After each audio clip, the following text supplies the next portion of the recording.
Welcome to Time of Death. This video is for informational purposes and in no way meant to glorify or condone violence. In today's video, we'll be discussing the murder of Javier Augusto Munoz. Munoz was shot and killed on Tuesday, December 5th, 2017, in the 3500 block of East 6th Street in Boyle Heights, according to LA County coroner records. Junior Rivera and Giovanni Lezama were subsequently arrested and charged with the murder. The following is the evidence at trial. In December 2017, Los Angeles Port Police Officer Alfonso Garcia discovered that his firearm and loaded magazines were stolen from his truck. The officer found a small flashlight that didn't belong to him. 4 days later, a witness heard commotion near his backyard and saw the victim, a member of the White Fence gang, running through an alley. The witness saw a black two-door Infiniti G35 stop outside the backyard and a man get out of the passenger side. The passenger was later identified as co-defendant Junior Rivera, a member of the rival Boyle Heights 13 gang. Rivera chased the victim and fired a gunshot. The victim fell.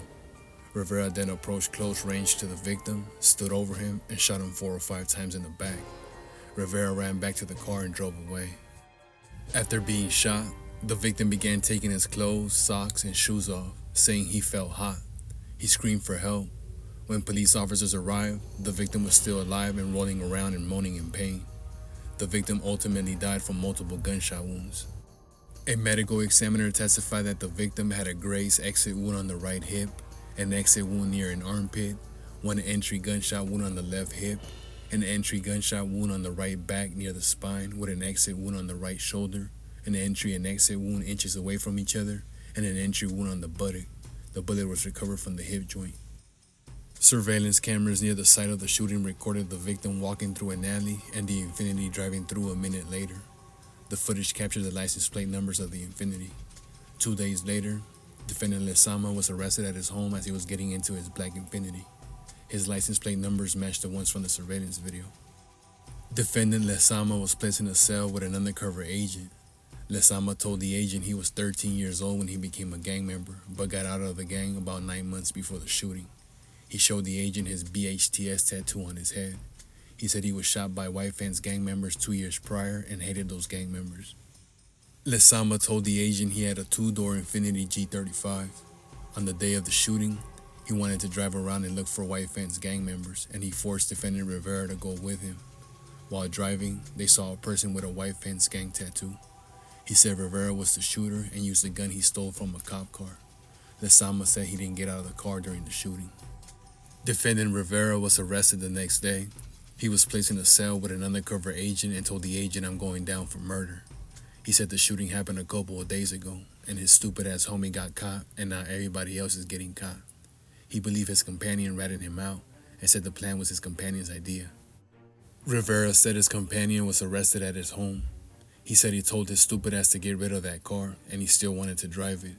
He said his companion drove a two-door Infiniti, and there aren't too many of those in Boyle Heights. Rivera said the shooting took place in the White Fence neighborhood.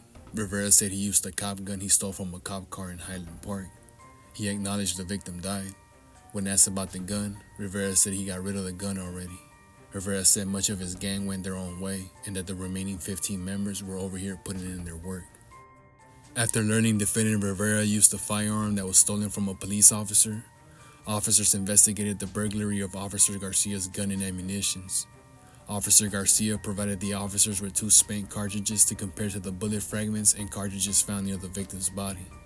A forensic analysis revealed the cartridges provided by Officer Garcia and the cartridges from the shooting were fired from the same gun.